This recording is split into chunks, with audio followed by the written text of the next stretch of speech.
Você está ouvindo Cantos do Sabiá. Cantos do Sabiá, o podcast do Centro Sabiá.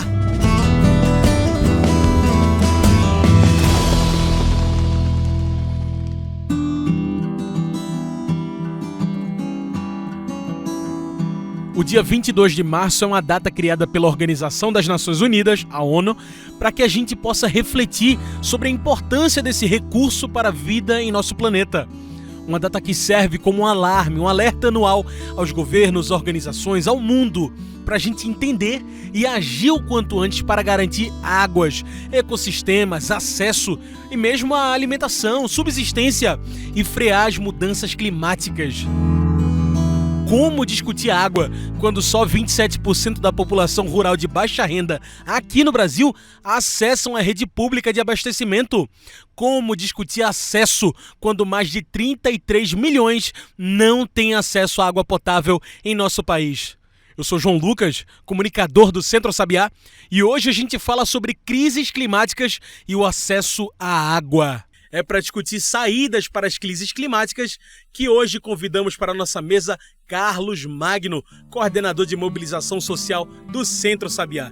Ele é mestre em agroecologia e desenvolvimento rural sustentável. É diretor executivo da ABONG e ponto focal da plataforma Semiáridos da América Latina. Carlos, bem-vindo mais uma vez ao nosso programa. Bom dia, João. Bom dia, ouvintes. Obrigado mais uma vez por esse convite. Tô virando já figurinha aqui repetida, né, no programa. Mas sempre com papos bons. Né?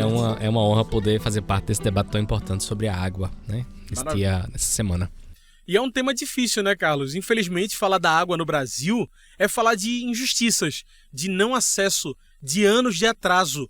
Antes da gente falar de mudanças climáticas, de aquecimento global aqui hoje, parece que a água é também um problema político, não é, Carlos?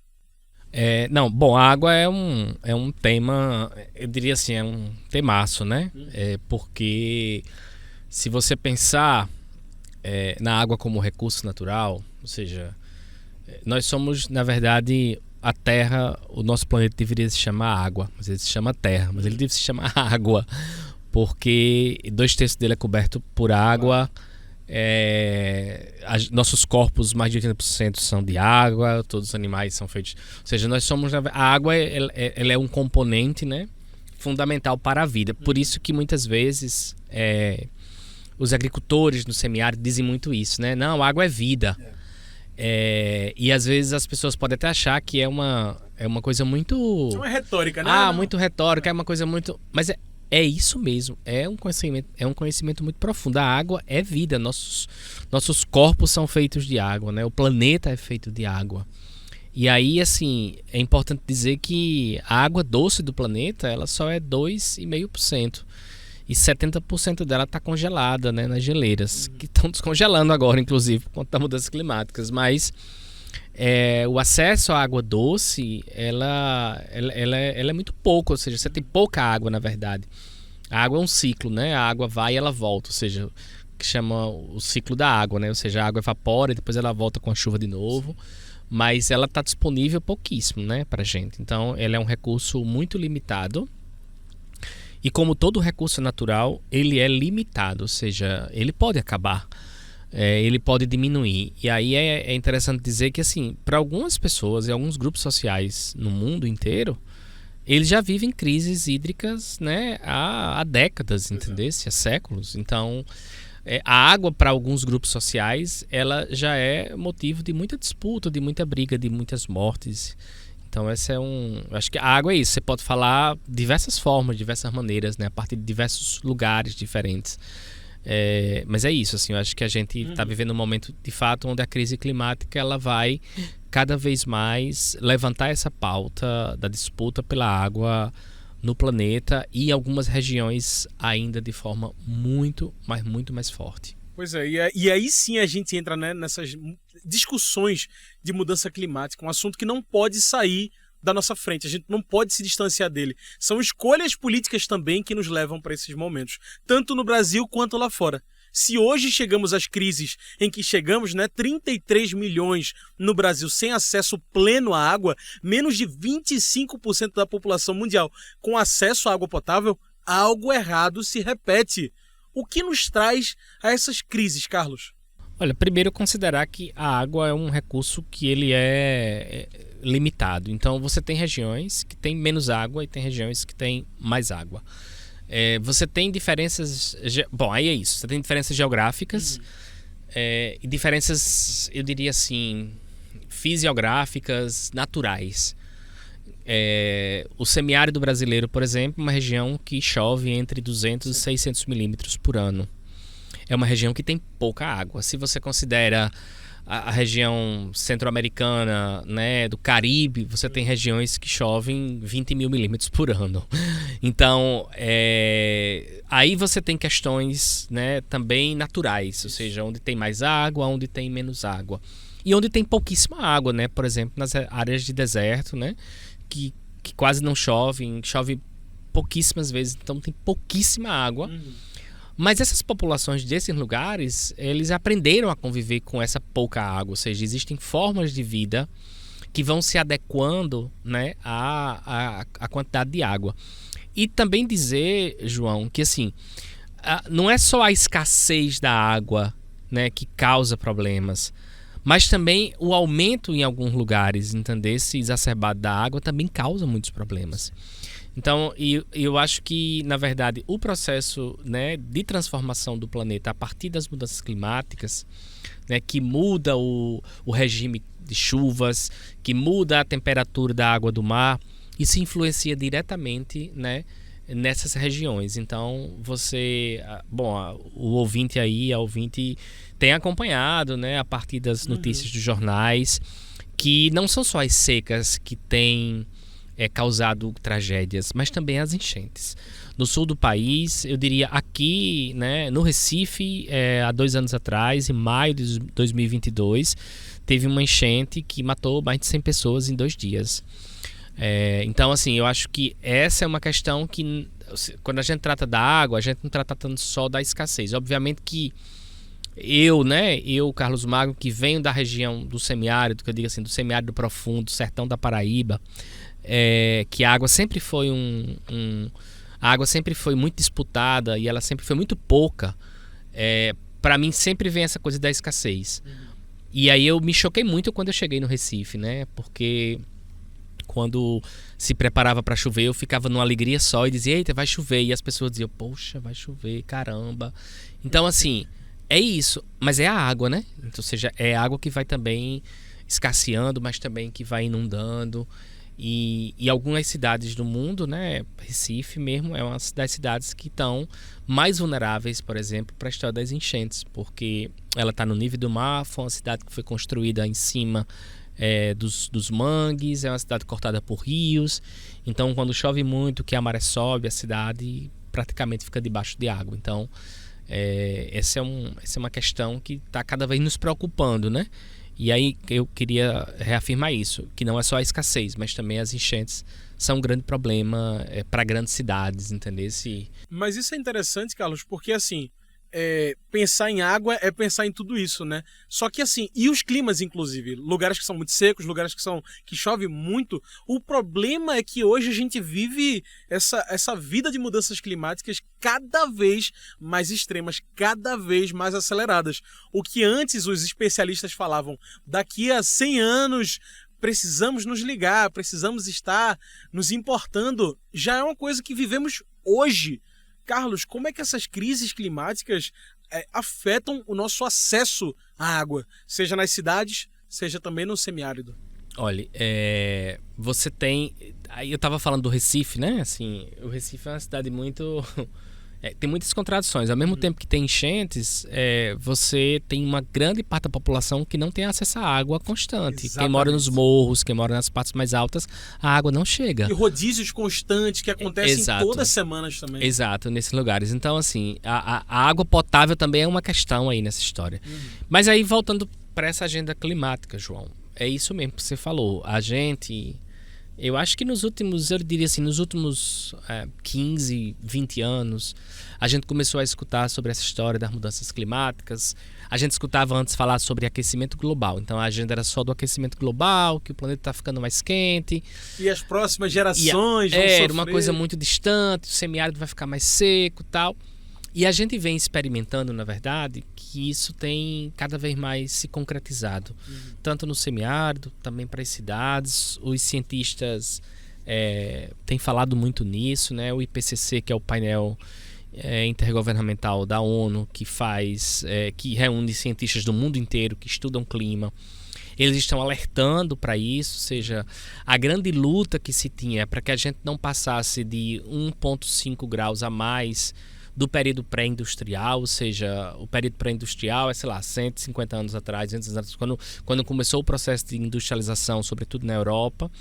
Muitas máquinas, muita coisa acabou subindo o clima do... Na verdade é isso, assim, a mudança climática hoje, ou seja, o que a gente sente hoje não é decorrente do que fizemos ontem, é decorrente do processo da Revolução Industrial, que a quantidade de combustíveis fósseis que foram queimados, né, liberando CO2 para a atmosfera, isso fez com que você crie, na verdade, é tipo assim, é como se fosse uma estufa, né, que as pessoas em lugares frios botam aquelas estufas de plástico, então a luz do sol entra e depois ela não consegue sair e ela aquece, porque a luz do sol aquece. Imagina o seu carro lá fechado, então o seu carro ele está exposto à luz solar, então entra a luz ali dentro e às vezes ela não consegue sair, porque o banco é escuro, porque não sei o que, então ele aquece o seu carro dentro. Isso acontece exatamente com o nosso planeta.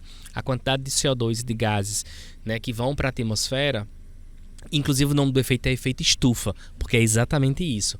Os raios entram, mas quando eles tocam na Terra, que eles voltam, eles não conseguem mais romper essa barreira, porque os gases eles fazem essa barreira. E aí os raios batem e voltam de novo. E aí ele aquece o planeta, né? Ele aquece os oceanos e o aquecimento dos oceanos gera um conjunto de mudanças no clima, né? Que vai acontecendo. Mas essa mudança no clima, elas já sempre aconteciam. Elas aconteciam, é verdade. A mudança no clima, ela acontece naturalmente ao longo, né, do tempo que existe o planeta. Só que a mudança causada pelos humanos, essa é a primeira vez que acontece. E de forma tão acelerada, né? E essa mudança causada pelos humanos, ela é exatamente isso. Ela é muito acelerada. E nós temos, né, eu diria assim, não sei se é o prazer ou o desprazer de viver justamente nesse momento histórico onde esses efeitos eles estão se agudizando. Então, esse aquecimento todo, essa mudança toda do clima vai mudando o clima como um todo. Então, por exemplo, no semiárido, eu costumo dizer que a agricultura camponesa, ela tinha a tradição de plantar no mês de março e colher no mês de junho. A gente diz assim, né? Eu que sou do sertão, a gente planta em São José e colhe em São João. Então, São João é o mês da fartura, onde a gente colhe o feijão, colhe o milho, faz comida de milho. Isso mudou drasticamente, porque muitas coisas, chove muito em fevereiro, chove muito em janeiro, já em março não chove, então o povo perde a planta, já não tem mais chuva. Então essa lógica que era muito controlada pelo tempo, ela tem mudado. Então a mudança também é essa, não é que obviamente está chovendo menos, a temperatura está aumentando. É assim, perguntar aqui aos ouvintes, quem de vocês acha que a temperatura está aumentando? Porque eu não preciso ser cientista para saber que o tempo está mais quente. Ou seja, tá insuportável ficar em alguns lugares no sol, porque tá muito quente. Eu sempre digo assim, é como aquela história de você colocar o sapo na panela com a água quente. Você coloca uma rã dentro de uma panela com água quente, ele pula dentro e ela pula para fora. Mas se você colocar a rãzinha lá dentro da água fria e ligar a panela e a água for esquentando, ela vai adaptando a temperatura do corpo com a água até ela morrer lá cozida, porque ela não consegue mais. Então eu diria que nós estamos na segunda rã. Nós estamos dentro da panela, né? E essa panela está esquentando e a gente está se adaptando. Obviamente que a gente não tem saída. A gente tem que se adaptar. Obviamente que eu não quero que a saída seja tão trágica assim. Mas não é de se esperar coisas tão positivas com isso. Imagine se você diminuir a quantidade de produção de alimentos. o que está acontecendo? Você começa a trazer alimentos de fora, você desacelera a economia local, porque os lugares já não produzem mais alimentos. Você perde sementes crioulas que são super importantes, foi o que aconteceu em Jataúba, porque, ou seja, você plantou uma vez perto, plantou uma segunda vez perto, planta a terceira, aquela semente que você tinha, ela desapareceu, você não tem mais ela. Isso é muito importante, Carlos, porque às vezes a gente está aqui falando diversas vezes sobre mudanças climáticas e não se vê dentro das mudanças climáticas, né? Ah, não, isso é coisa do mundo, né? É uma coisa que acontece lá fora. Exato, é a ranzinha que está aquecendo e você não está percebendo. Ou seja, eu queria convidar o ouvinte e a ouvinte que está aí. Olha ao seu redor. Aí, se você está na cidade ou se você está na zona rural. Se imagine aí 20 anos atrás, se é a mesma paisagem, se é a mesma temperatura. É a mesma chuva. É a mesma chuva. Quem mora na cidade, que tem ar-condicionado em casa, diz assim, não, ar-condicionadozinho, não sei o que tem ventilador. Mas que 20 anos atrás não tinha. Como é que era? Dá para ficar hoje sem o ventilador, sem o ar-condicionado para dormir? Porque antigamente já não tinha. Então, assim, há uma mudança em curso que ela é pequena. Obviamente, para o nosso tempo humano de vida, que chega a 70, 80 anos. Então, a gente vê ela lenta. Mas se você olha para o tempo da Terra, ela é muito rápida, ou seja, ela está passando muito rápido esse processo. E isso gera, ou seja, as populações não se acostumam com plantar outras coisas, com cultivos diferentes. Então, assim, você tem diminuições drásticas na produção de alimentos, né, por conta desses processos climáticos, da falta de chuva. E aí você tem uma coisa, João, que eu queria falar, talvez você vá perguntar, mas assim, eu já queria trazer esse tema, que é a história da justiça climática, que cara, beleza, eu tô sofrendo isso, mas eu nem contribuí para esse processo, né? Por que eu tô sofrendo tantos efeitos dessas mudanças climáticas se eu mesmo nem contribuí para isso? Se eu nem emiti essa quantidade de CO2? Mas será que aquela minha fogueirinha de São João... Não é isso. Você trouxe esse tema, a gente ia até bater nele, mas é até bom, porque como é que a gente entende essa injustiça climática, Carlos? Você pode explicar para quem está nos ouvindo o que é esse tema e como ele faz parte da nossa vida sem a gente nem perceber? Assim, muita gente está falando da mudança climática. Nos últimos anos, um grupo de pessoas, ativistas, organizações como o Centro Sabiá, outras organizações no mundo, começaram a pautar o tema da justiça climática, né? Que basicamente diz o seguinte: quem foi que produziu essas emissões? Foi países como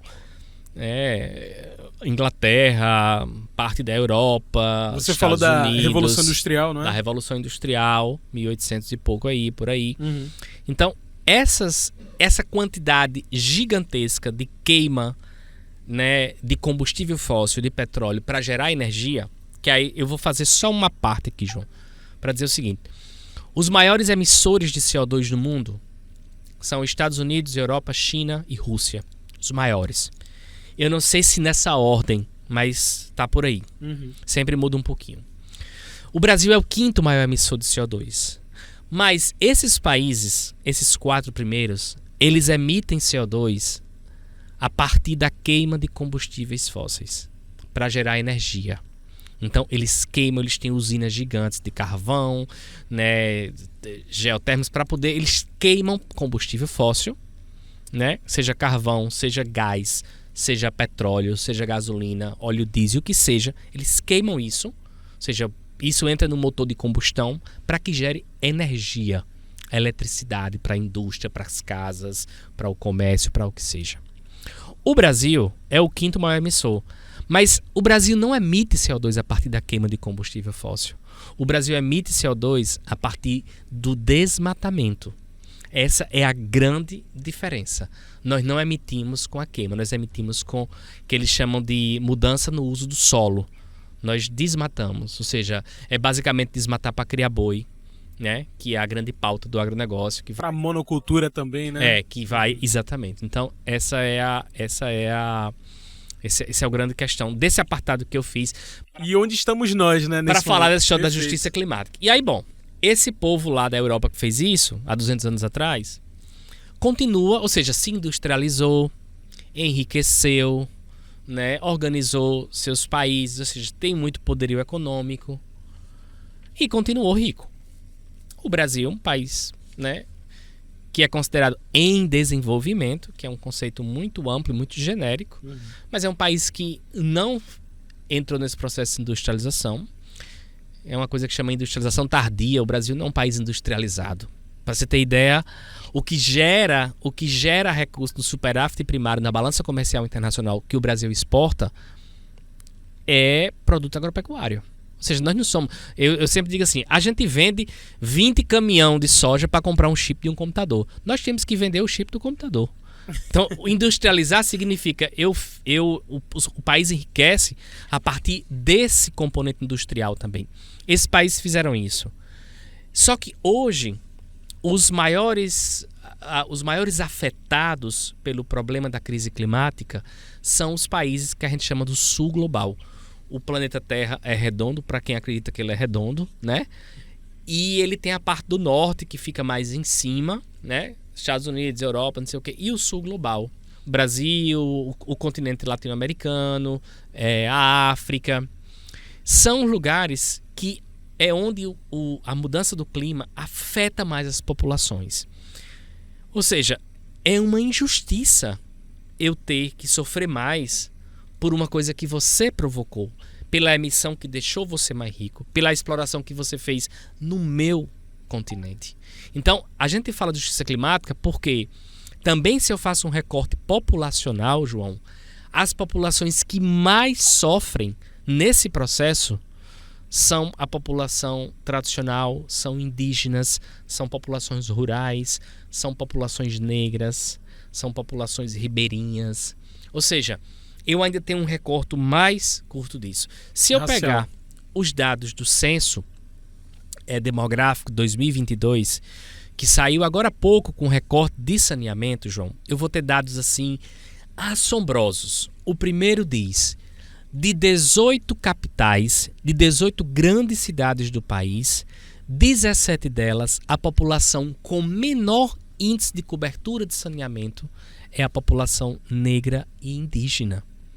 Ou seja, eu tenho um retrato de quem sofre mais. Se a gente olha para as pessoas que morreram, se a gente levanta as pessoas que morreram no Recife a partir dos processos de desabamento de barreira, de afogamento, ou seja, de diversas questões que geraram a enchente de 2022, essa população é majoritariamente negra e indígena.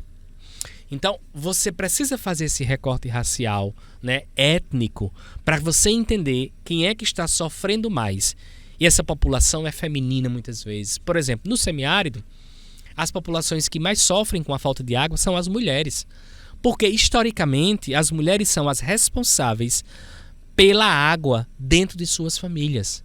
Então, quem tem que colocar uma lata de água na cabeça e caminhar 5, 6 quilômetros são mulheres e crianças para colocar água em casa. Então, quando essa água se escasseia, são elas as responsáveis por isso. Então, dentro desse debate do que é justiça climática, é preciso olhar para a perspectiva de gênero, porque são as mulheres as mais afetadas.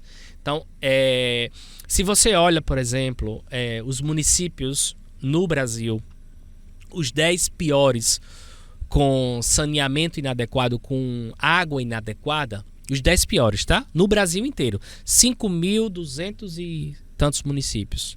Os 10 piores estão 8 da Paraíba e 2 do Piauí. Todos eles estão no semiárido.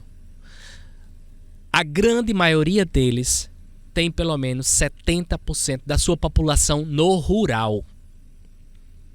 Então, a gente aí enfrenta um problema que não é... Esses dias até escrevi um texto. Não é só a crise climática. Tem uma crise também muito ética, entendesse? De quem sofre com esses problemas, que são problemas estruturais da sociedade brasileira. Ou seja, são problemas onde estavam os negros e os indígenas no século XIX, quando começou o processo de planejamento das cidades. Onde é que eles estavam? Entendesse? Então, isso é uma questão que envolve um conjunto de outras ciências e debates, né, que são muito amplos. Mas o fato da justiça climática é isso. Ou seja, quem paga pelo quê? Por isso que nesses grandes debates globais, Conferência das Partes da ONU, que é a COP do Clima, que teve em Dubai agora, vai ter outra na Arábia Saudita, e em 2025, em dezembro de 2025, vai ser a COP 30 no Brasil, que vai ser em Belém do Pará. A ONU discute isso, e aí é muito claro de que assim se discute uma coisa chamada perdas e danos, que é quem vai pagar mais pelo quê? E esse recurso pago por os países mais poluidores, eles precisam chegar com políticas adequadas nesses lugares onde mais sofrem. Porque quem polui mais precisa pagar mais. Racismo ambiental, injustiça climática. Precisamos discutir tudo isso e manter as pessoas dentro do planejamento, senão a gente repete os mesmos erros quando discutir crises ambientais, crises climáticas. Se não cuidar, a água vai secar. Falar de água é falar de vida, de convivência, mudanças do clima. Onde está a saída para tanta injustiça climática? Pensa nisso, que agora a gente faz uma pausa. Mas fica aí, que o nosso programa volta já.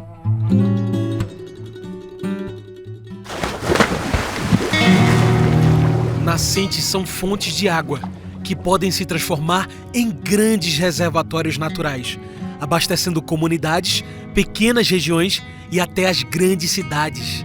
Se bem protegida, uma nascente pode ser fonte de vida para animais como os pássaros e peixes, e também para as plantas ao seu redor. Mas se não for cuidada, uma nascente pode deixar até de existir. Isso acontece quando os córregos recebem lixo constantemente ou são transformadas em esgotos, além do desmatamento e queimadas, que fazem com que a água deixe de correr. Sem água, aumentam as doenças, diminui o saneamento, qualidade de vida e ainda afeta a produção dos alimentos que chegam em nossas mesas. É preciso estar atento. Proteger as nascentes é dever de todos, todas nós. A água é vida. Se não cuidar, a água vai secar. Proteja as nascentes.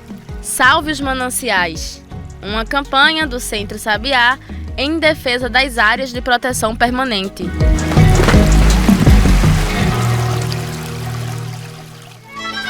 Já parou para pensar quantas sacolas plásticas você acumula em cada feira? Depois de usadas, elas continuam por aí, poluindo e contaminando os solos e as águas. As feiras agroecológicas convidam você a fazer parte da campanha Minha Feira, Minha Sacola, Nosso Planeta. Lembre-se sempre de levar sacolas retornáveis para a feira. Além de consumir alimentos agroecológicos, precisamos reduzir a produção de lixo plástico. Minha Feira, Minha Sacola, Nosso Planeta. Uma campanha do Centro Sabiá e da Rede Espaço Agroecológico.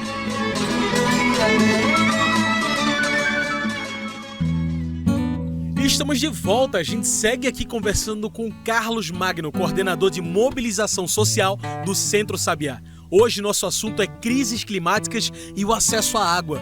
Carlos, discutir saídas para as crises climáticas é fundamental para vencer a fome gritante que hoje vivemos no Brasil e no mundo, para vencer a crise do acesso à água também. E aí eu te pergunto, a gente falou aqui de racismo ambiental, falamos de crises climáticas, de injustiça. Será que a saída para tantas crises também sai de dentro de quem mais sofre? Sim, claro, com certeza, João.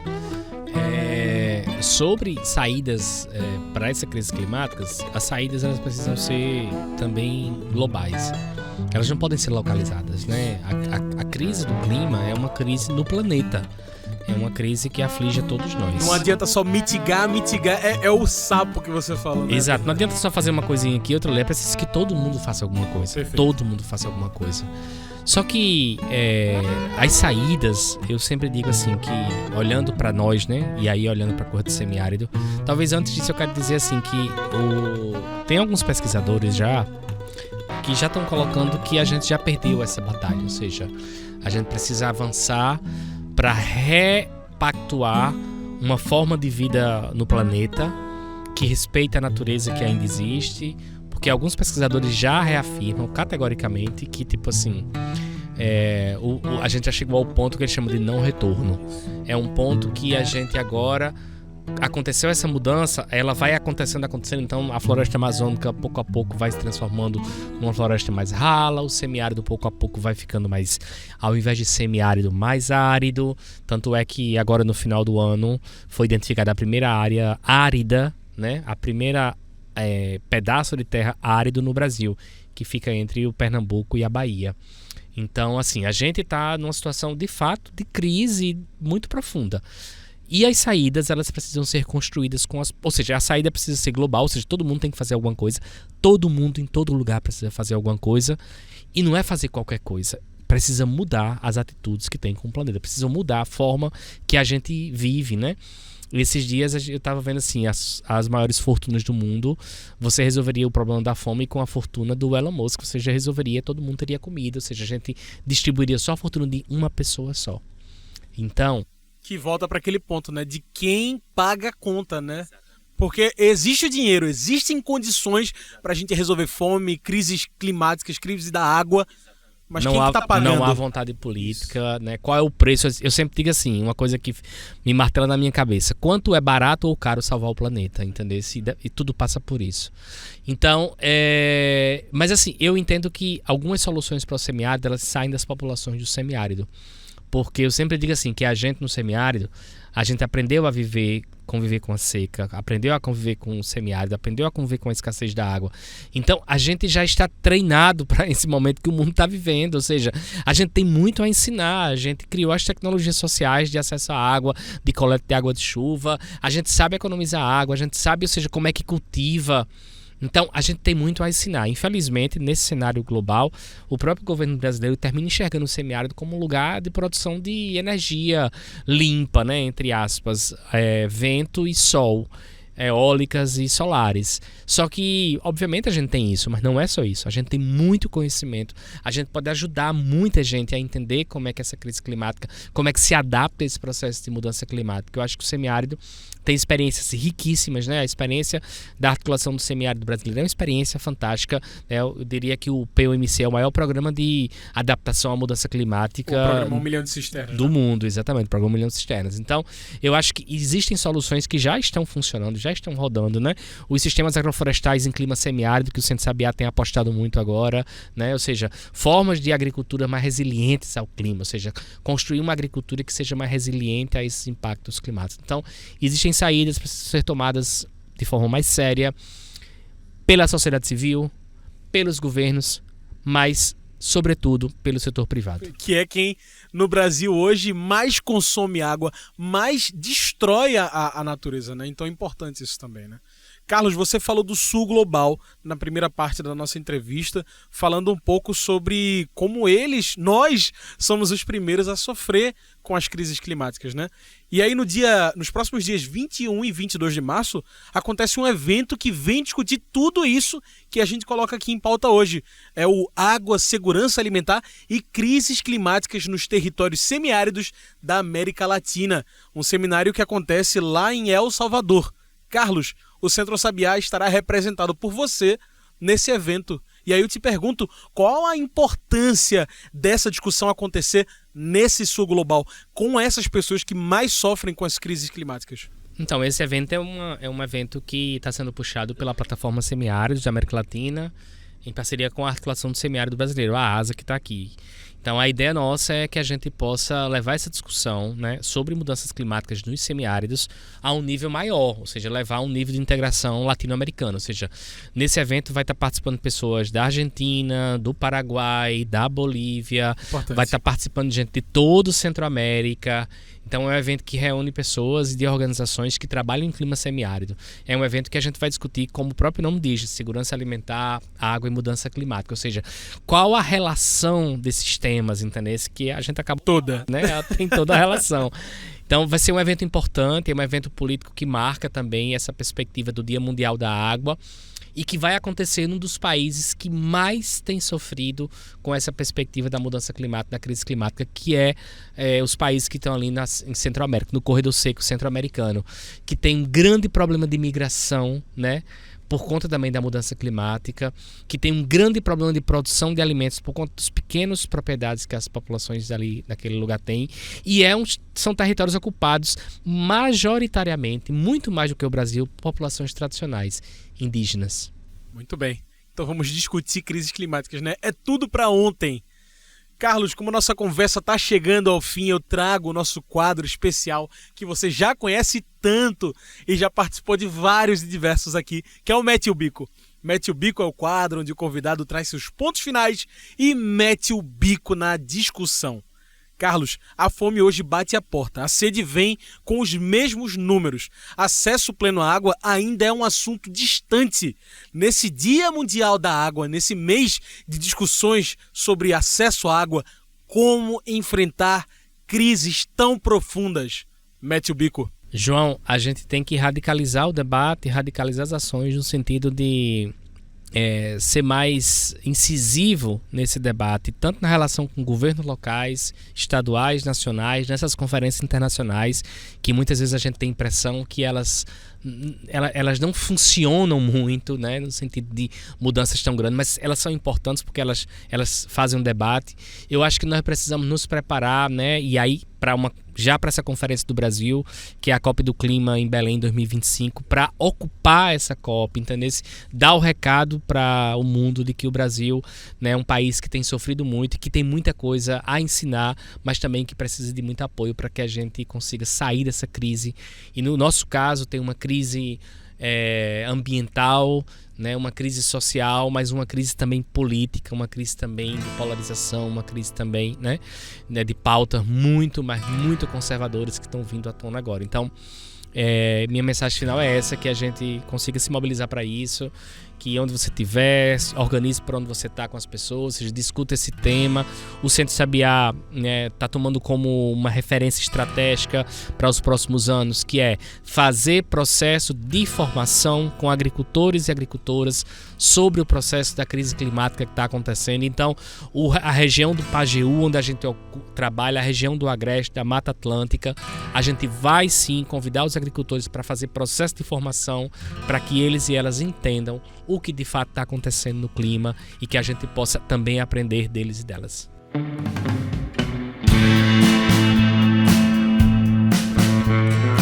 Carlos, muito obrigado pela sua participação. Infelizmente, o nosso tempo da entrevista está acabando. Deixa um recado agora para quem está nos ouvindo, para inclusive acessar as coisas do Centro Sabiá. A gente tem muitas cartilhas importantes sobre a água, né, Carlos? A gente tem sim, a gente tem cartilhas sobre tecnologias sociais, a gente tem cartilhas sobre agrofloresta no semiárido, a gente tem cartilhas sobre criação de animais no semiárido, a gente tem cartilhas sobre produção de abelhas no semiárido com latas, ou seja, a gente tem um monte de coisa. Acessa lá o site do Sabiá, www.centrosabia.org.br, vai lá no acervo e você vai ver todo o material que está lá. Segue a gente nas plataformas Instagram, YouTube, LinkedIn, a gente tá lá, então conversa conosco a partir desses canais, que a gente tem o maior prazer de conversar e de bater um papo assim presencialmente também com cada um de vocês. É isso, muito obrigado, Carlos. Gente, hoje eu conversei com Carlos Magno, coordenador de mobilização social do Centro Sabiá, mestre em agroecologia e desenvolvimento rural sustentável. Ele é diretor executivo da ABONG, ponto focal da plataforma Semiáridos da América Latina. E aí, curtiu o papo de hoje? Siga esse podcast, não perca nada que a gente discute toda semana por aqui.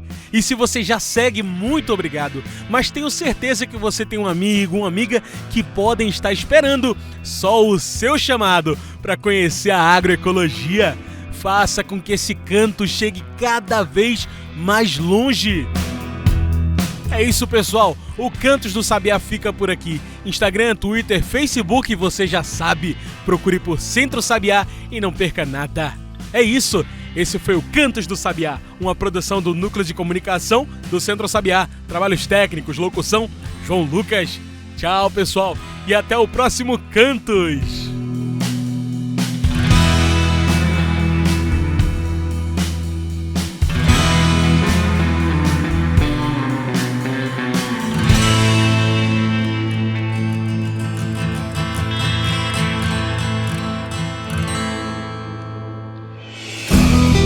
Você ouviu Cantos do Sabiá.